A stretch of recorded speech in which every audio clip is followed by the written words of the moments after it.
Namaste nerds, this is Navinad, the Budget Pub Stomper. I've got something special for you today. Today we're doing a video, I think I called it How Games End at $100 Budget Competitive, something like that. Well, you read the thumbnail and you're clicked on, so you know what this is. So I'm going to go through some of now this is not going to be an exhaustive list by any stretch of the imagination, but I want to show just kind of some of the ways that you might see a game end if you're playing in a $100 budget league or a $100 budget, I don't know, the tournament, our tournament, yet to be announced, but keep waiting. We're getting pods to fire all the time. Join the Discord, come in and check out a pod. I'd say at least one night a week and often more than that, and it seems to be ticking up. So I want to start with something that you might be at least vaguely familiar with, and we'll kind of work from there.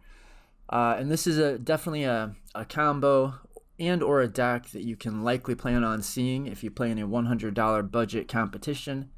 NIV Mizit is a very powerful commander. Yes, he's red, red, red, blue, blue, blue. Well, reverse that, blue, blue, blue, red, red, red, to get him out. But you don't have to worry about getting blown out by a 2-mana counterspell because he can't be countered.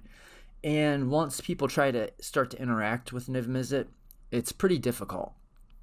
Because if you hold up any interaction at all, and most of these decks should and will play as much free interaction as possible. And there are some free interaction pieces in budget. You've got Daze, you've got Foil, you've got Misdirection. There's surely some I'm forgetting. But as soon as somebody tries to take this guy out, you draw a card, ping one of their things. And then when you cast your counterspell, you draw a card, ping one of their things. And so you're drawing 2 extra cards every time there's a bout of interaction over your NIV Mizit. Okay, so let's say that the NIV Mizit has come out and they had maybe a mana or 2 open. It comes back to their turn. There's a pretty good chance you have lost the game, but this is what it's going to actually look like.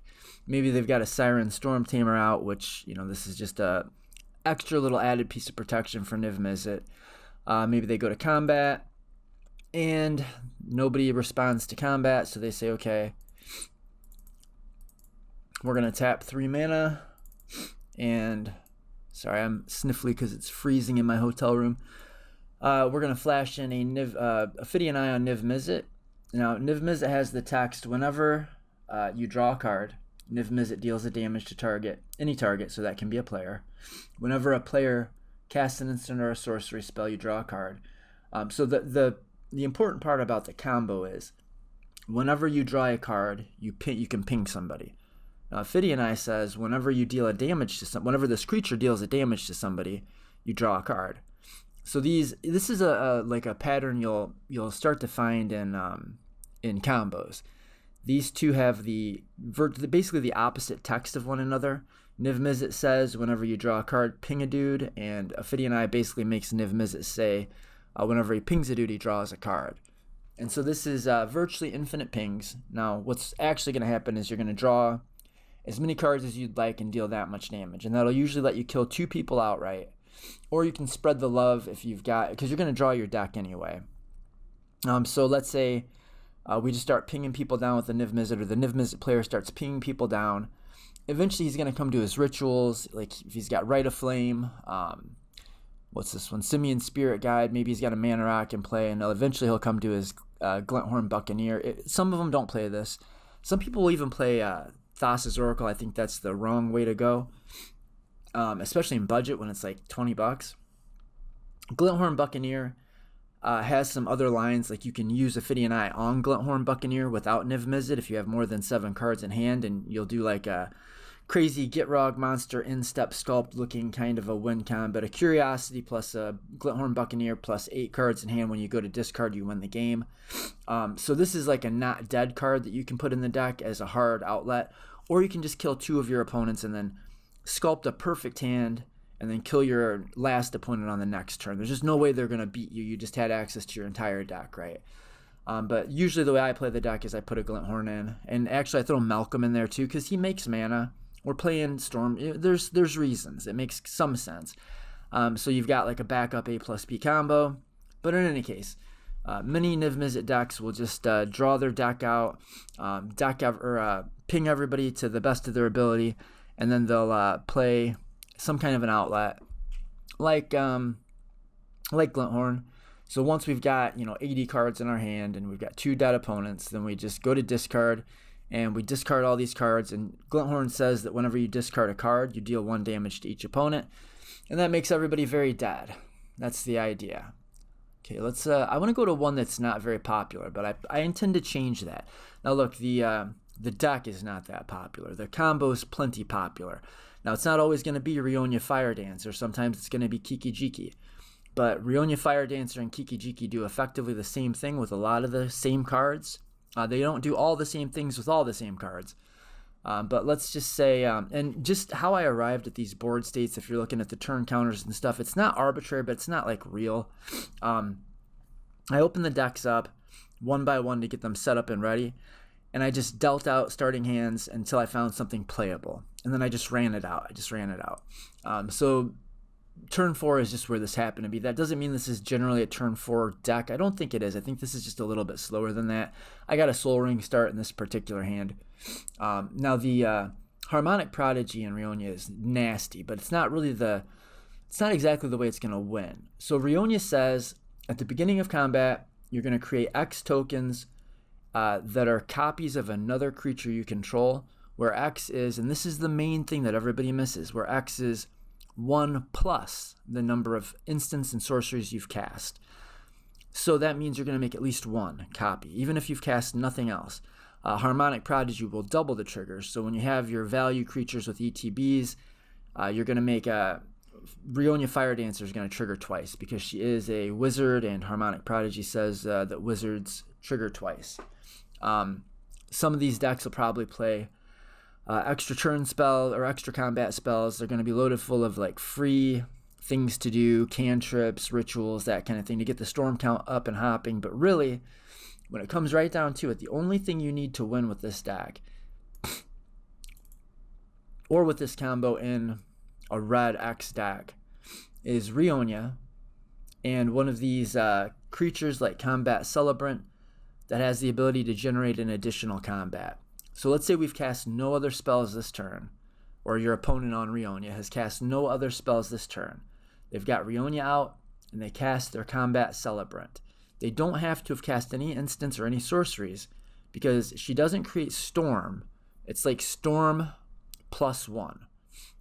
So we're already going to get an additional copy of Combat Celebrant. So we go to combat, we've cast nothing else. Now if we've cast other things, like if we cast the Gut Shot, cool. Now when we go to combat, and if we've got a Harmonic Prodigy, even better. So now when we go to combat, we're going to get 2 triggers off of Ronia. And Ronia each time is going to make 2 copies because we cast 1 spell. So we're going to end up making 4 additional copies of Combat Celebrant. That is not necessary. This thing can be out of here. We don't have to have cast this. If we just, we don't have to cast this. If we just go to combat, we've got Ronia, we've got Combat Celebrant. We make a copy of Combat Celebrant. So let's do that.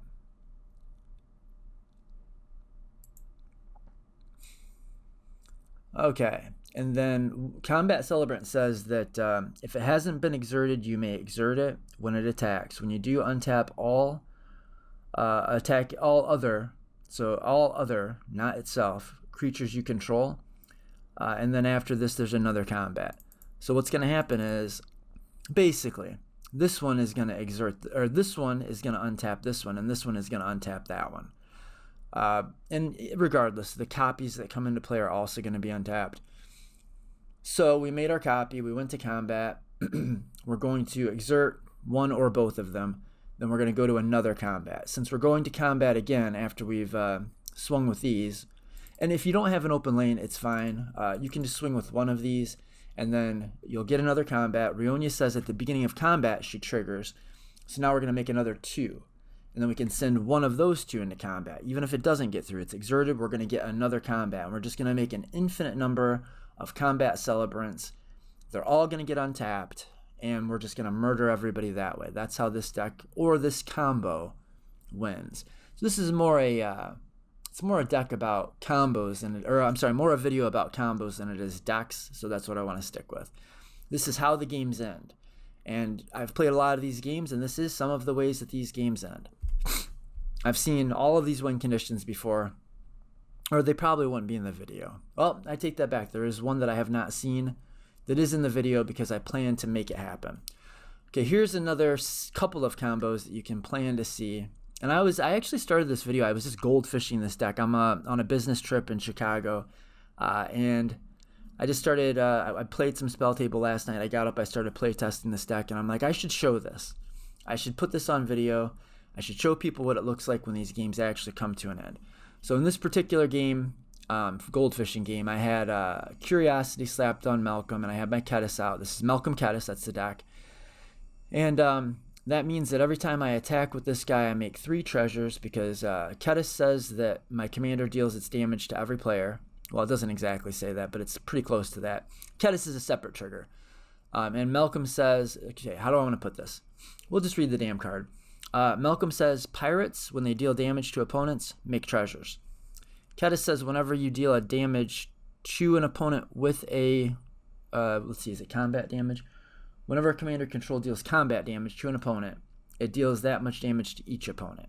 Okay, so Cedh is actually triggering to deal the damage to each. No, Cedh is triggering to cause the commander to deal its damage to each other opponent, which is kind of important because it means that slight, like doesn't seem like a difference, kind of a difference means that if you attack one guy with this pirate and somebody else with this pirate, you don't make 3 treasures, you make 4 treasures. So for whatever that's worth. Okay, so this is, since this guy has a Curiosity and a Cedh, then every combat it's going to make 3 treasures. 1, 2, 3, and the Curiosity is going to trigger 3. So we're going to draw 3 cards. 1, 2, 3. And I'd say that really is the draw to this deck, honestly. That little thing is the draw to the deck, but, I mean, that's not entirely fair because there's also Glinthorn Buccaneer, which is a 1-card combo with Malcolm. I talked about this a little bit when we were talking about NIV Mizit, but how are we going to get to it? So in this little run out here, I've got this Pyre of Heroes. Now, this would have to be before we go to combat. Pyre of Heroes is a birthing pod for specific creature types. So my deck has Pyre, so it's loaded with 2, well, it's got enough 2-mana pirates. All the decent ones are in it, and maybe one that isn't so great. So this says that I can tap 2, tap it, sacrifice a creature, and search for a creature with mana value 1 more that shares a creature type. So, let me just check the time here real quick. I want to get off to a pretty good start here. Okay, I want to get done in 30 minutes. I don't know if that's going to happen or not. Where was I? We're going to Pyre. So we tap 2 mana. Tap the Pyre, sacrifice a creature. This is going to be our pirate that we're sacrificing. So that means I get to search my library for any 3-mana pirate. So we're going to find Glinthorn Buccaneer. It's hard for me to not pretend like this is me, because this is kind of my main deck. So your opponent will put their Glinthorn into play. They will say, I'm going to move to combat. This is your last chance. You've got to act now. Once they're in combat, they don't even have to deal damage yet. Once you say, I'm in combat, nobody responds to it, you're kind of cleared for takeoff. Now, this creature is considered an attacking creature. So things to note about it, it's a pirate, and it's attacking, and it deals 1 damage to each opponent anytime you pay its ability and discard a card. So we're going to pay 2 mana, 1, 2, to discard a card. We'll discard a land. That's going to ping everybody 1, and we're going to use Glinthorn's ability to discard a card and draw a card. So everybody takes 1 damage from a pirate. Malcolm says that means that we're going to make a treasure for each opponent that we dealt damage to. And so treasure, treasure, treasure. So now we've made enough treasure to do it again. Pay 2 mana, discard a card, draw a card, ping everybody for 1. And then that's going to give us 3 treasures. We'll use 2 of those treasures to discard a card, ping everybody for 1, and you get where this is going. So we just murder everybody with the Glinthorn and the Malcolm. Now this does not require that we have Cedh in play, and it doesn't require that we have Curiosity in play. This was just me gold fishing.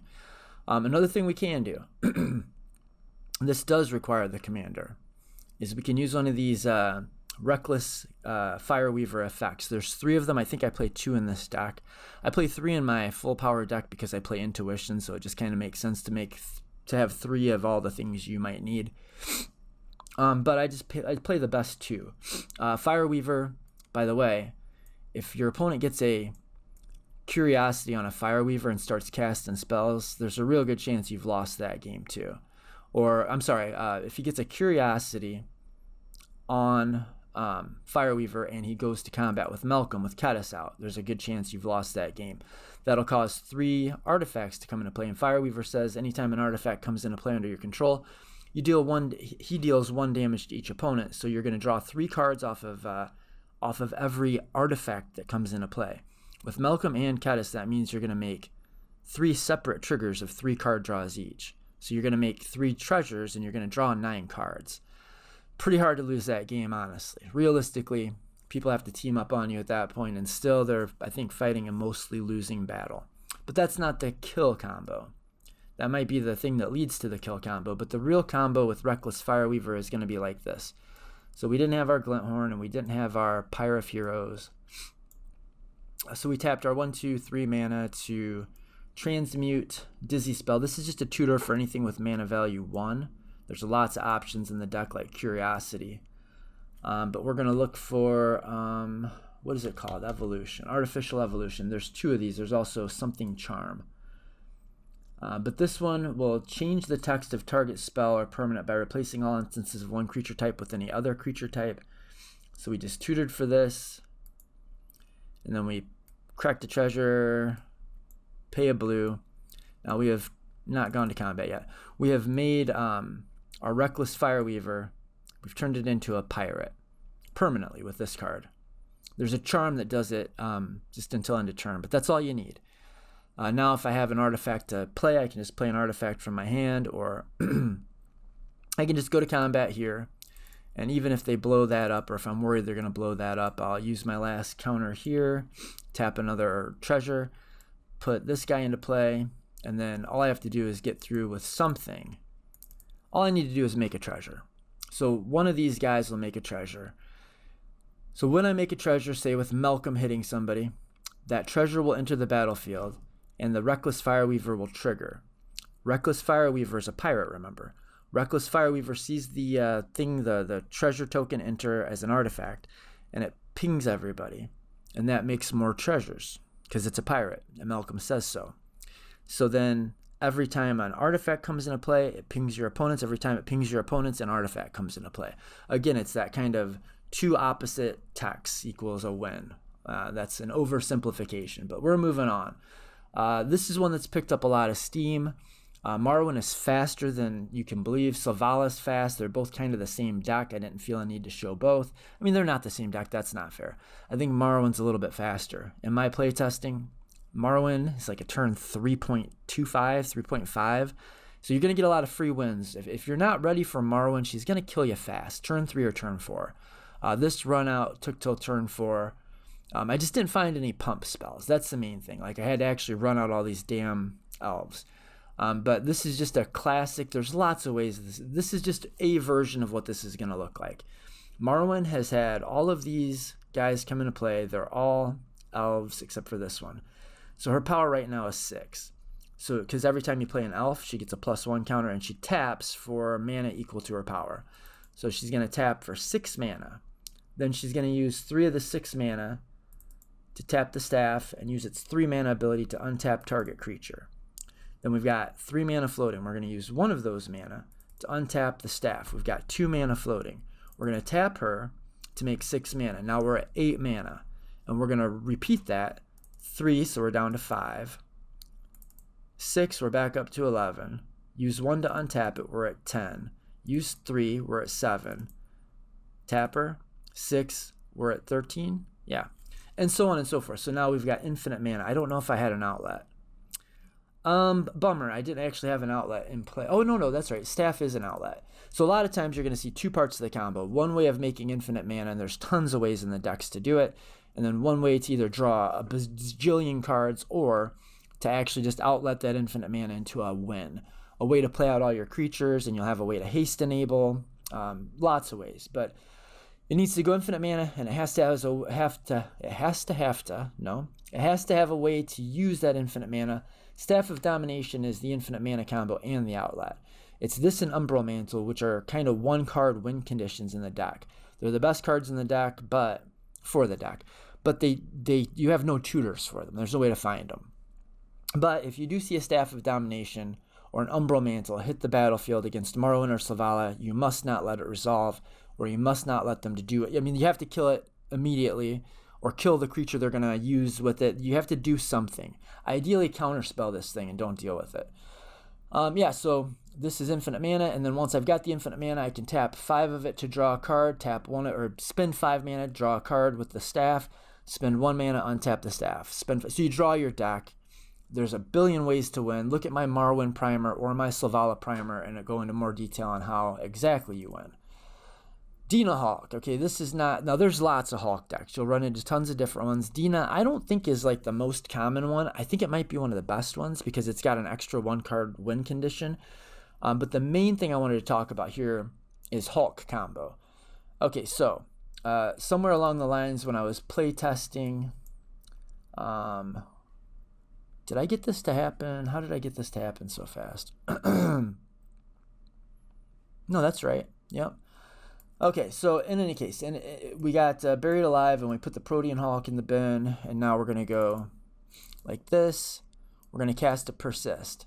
The Persist is going to animate Protean Hawk. Protean Hawk says when it dies, you can search your library for 6 CMC worth of creatures and put them into play.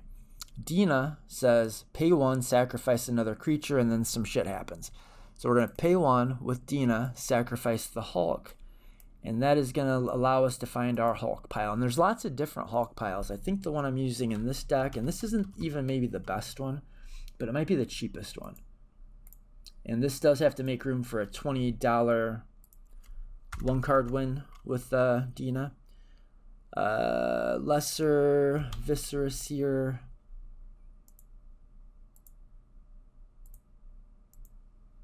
What were the other cards? So we can find 6 CMC, 2, 3, Melira,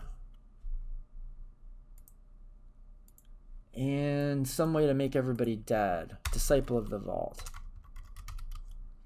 Okay, so Protean Hawk, when it dies, you're allowed to find all of these creatures, because this one is 1 mana, plus 2 is 3, plus 1 is 4, plus 2 is 6. So that's our 6 CMC worth of creatures we can find when Hawk goes into the graveyard. We killed the Hawk with the Dina. We have Melira that says creatures can't get neg1 counters. We have Viscera Seer, which allows us to sacrifice the Lesser Masticore. We sacrifice the Lesser Masticore. It's got Persist or Undying, which is it? Persist. So it comes into the battlefield, again, when it dies, but it gets a neg1 counter. So it only does that if it doesn't have a neg1 counter on it. So normally it would get a neg counter. If we sacked it again, it would stay dead. But Melira says it cannot get a neg1 counter. So now it just comes back in its normal startup form, and we can sacrifice it again with Viscera Seer, and it comes back again, and it doesn't get a neg counter, so we can keep sacrificing it over and over. And it is an artifact, so Viscera Seer says that whenever an artifact goes into the graveyard from the battlefield, you can have it ping somebody. So you just ping the table that way. There's other combo lines that you'll see in these decks. Some of them will run Wither Chain combo. That's another one you'll see a lot. I don't think we're going to get into it today. I think I want to show some more things. Time. We're running out of time. I like to keep these at 30 minutes. Okay, this is Animar. This is not one that I've actually seen, but I've goldfished it a lot. I think I'm going to build it in paper. And it's not the fastest deck, but it's got the best interaction, the best tutors. It's like, it's a mana engine. It's a combo piece. It's all the things I want it to be. Now, in this run out, I did find the Woody Roastmaster. So what Animar does is it discounts all of your creatures by 1 mana for every counter that is put on Animar. And every time you cast a creature, you put a counter on Animar. So in this case, we've got 3 counters on Animar. So he's a 4/4, and he discounts all of our cards, all of our creature cards by 3. So for instance, we could tap 1, 2, 3, 4, 5 mana to cast our Drake, but we only have to spend, because it's got 3 counters on it, we only have to spend 2, not 5 mana. So that means we're going to float 3 mana. We're going to cast this. That's going to put a counter on Animar. And then we're going to untap all these lands because that's what the Drake does. It untaps up to 5 lands. So now we've got 3 mana floating. We've got a 4 counter Animar. And we're going to cast our Bring to Light in this case. So we've got 3. We'll make it 4, 5 mana. And we're going to search for any creature. Here we could find Temur Sabertooth and we could bounce this guy over and over. But the easiest win line,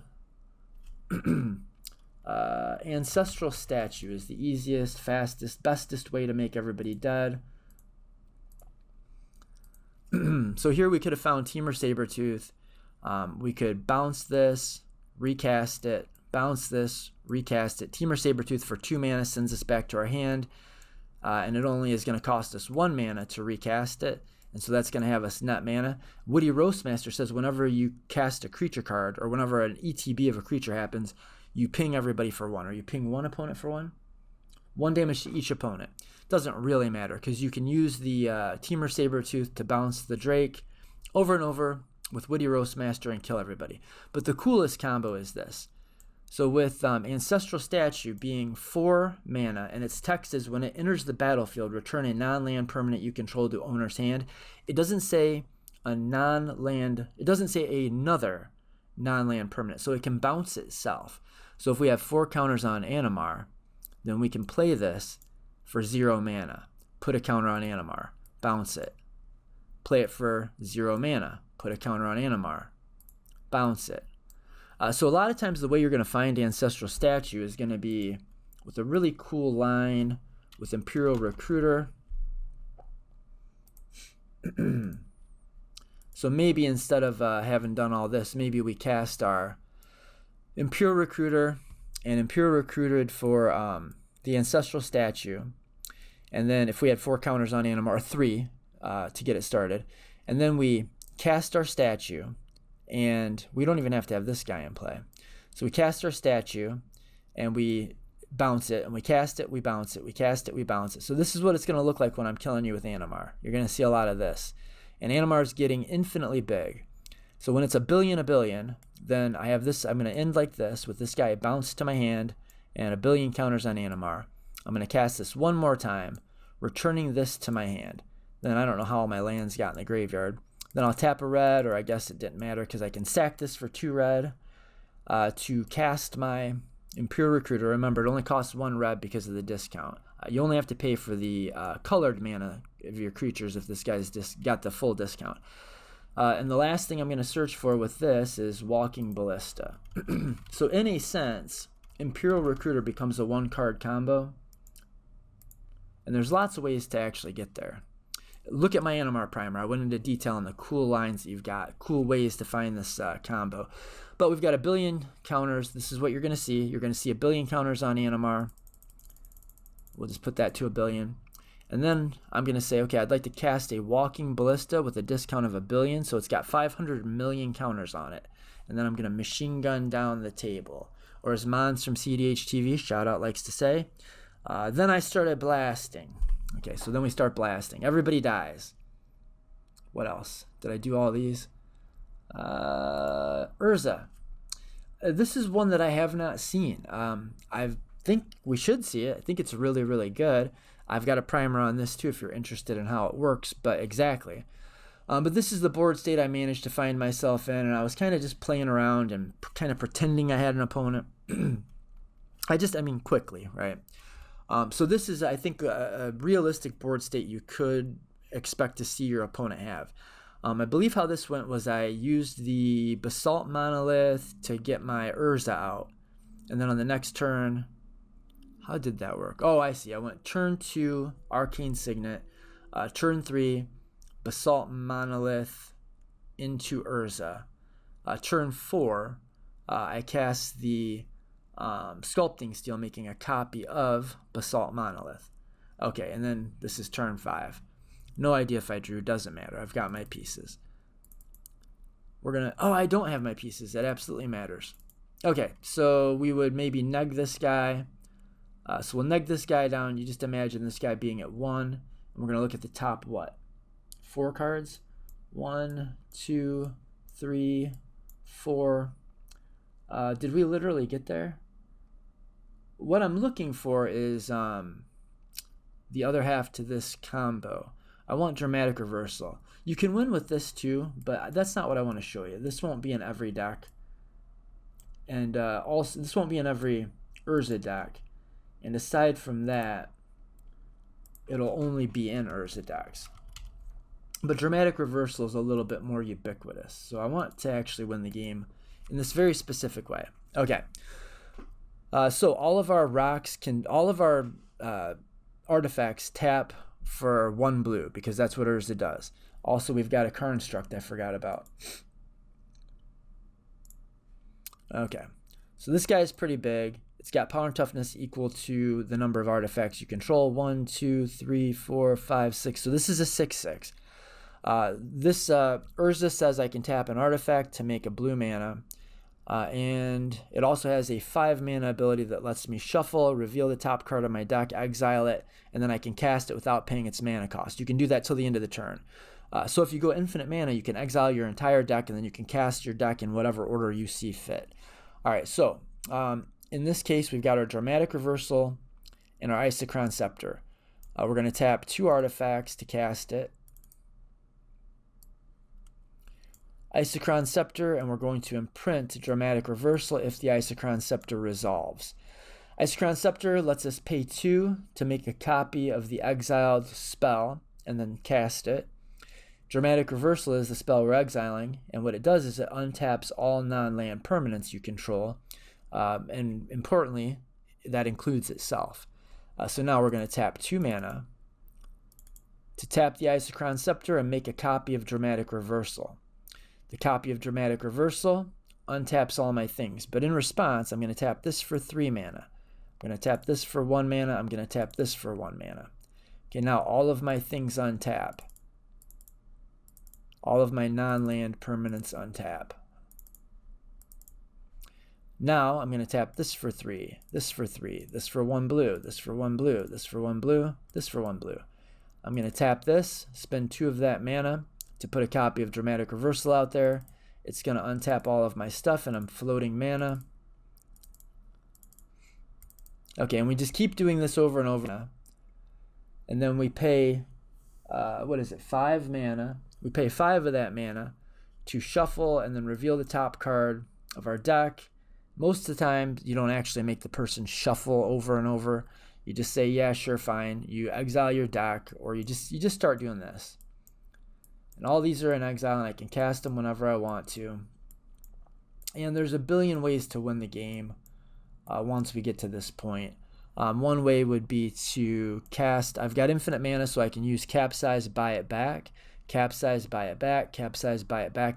I bounce every permanent, and this will bounce lands. So I bounce all of my opponent's lands, I bounce all their permanents, and I keep exiling spells until I find Windfall.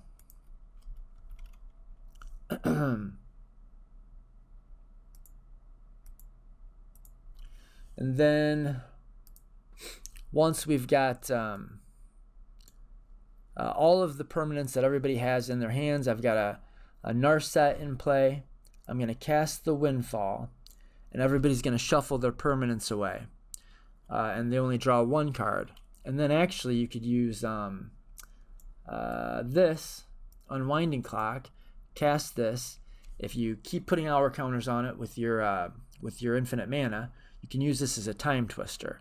So then I can time twist and get the Windfall back in the library, and then start going again until I find the Windfall again, do the Windfall again, and now my opponents have 0 cards in hand. There's also a really neat loop you can do with Hullbreaker Horror. I guess that's probably the other main way you'll see people win with Urza. And I think it's worth talking about, because I think it's going to be in some other decks likely. Where is it? There it is. Nope, that's not it. I could have swore I saw Hullbreaker Horror. Oh, it's right here. Jeez. Okay, so we can put our Hullbreaker Horror in play. Remember, we have infinite mana. Or even before we have infinite mana, we could, if we had a Soul Ring in hand or even a Soul Ring in play, it doesn't even have to be a Soul Ring. It could be, never mind the Soul Ring. Who's talking about Soul Rings? We could have a Everflowing Chalice in play, and an artifact that costs 0 or makes a mana neutral or mana positive rock in play. Basalt Monolith costs 3 taps for 3. We've got our Hullbreaker Horror. We tap this for 3. We cast this for 0. This bounces to our hand because that's what Hullbreaker does. When you cast a spell, you get to bounce a permanent. Okay, so now we're going to tap this for a blue, and we're going to pay the 3 mana that we spent, or that we made with this, to cast this. So I tapped this for 3 originally, and I'm going to use that 3 mana to tap it, to play it again. I'm going to tap it again. But when I play it, I'm going to bounce this. So now I've got 1 blue floating. I'm going to cast this for 0, bounce this. I'm going to tap that for a blue. I'm going to cast this. That's going to bounce. I'm going to tap this for 3. I'm going to cast this. That's going to bounce. So this is going to net me infinite blue mana, even without the Isochron Scepter Dramatic Reversal. And then you can actually do Twister Loops. Check out the primer if you want to see how this works. I got into it in pretty good detail, I think in part 2 of my Urza primer. But basically, Midnight Clock with infinite mana is like a time twister. The problem is it leaves. But what we're going to do is if we have our Hullbreaker Horror in play, we're going to put the Midnight Clock Time Twister ability on the stack. Then we're going to cast an instant. And then we're going to bounce this to our hand with the Midnight Clock's ability still on the stack so that it gets shuffled into the library with everything. And we can just keep doing that over and over. And we can, I don't know, kill everybody with a swan. We can make an infinite army of swan tokens by countering our own spell. And there's lots and lots of ways. But the main thing is they got Dramatic Reversal, Isochron Scepter, or they got Hullbreaker Horror, and mana neutral and mana positive rocks, or maybe they got that guy that I was trying to ignore. This says whenever you cast an artifact, investigate, and maybe more importantly, just as importantly, activated artifacts. Activated abilities of artifacts you control cost 1 less to activate. So that means that we can tap Basalt Monolith for 3 mana, but one of its abilities is 3 to untap. Well, that's now 2 mana, untap it, because we got this guy in play. And so this is another way to go infinite with Urza. And these cards are cheap. You know, this is a deck that we should see a lot and don't. Mine's not updated. I think it crept up. Some of the stuff got more expensive because I've got good tastes in Magic cards. So yeah, how are we doing on time? Are we over 30? Oh, we're way over 30. All right, guys, that's going to do it. Until next time, may all your outs be live. May all the girls you love before love you again. East side until the day that I die. Word to your mothers. Peace out. Peace be with you. And namaste, bitches. Sorry, I didn't mean to be hard. Namaste.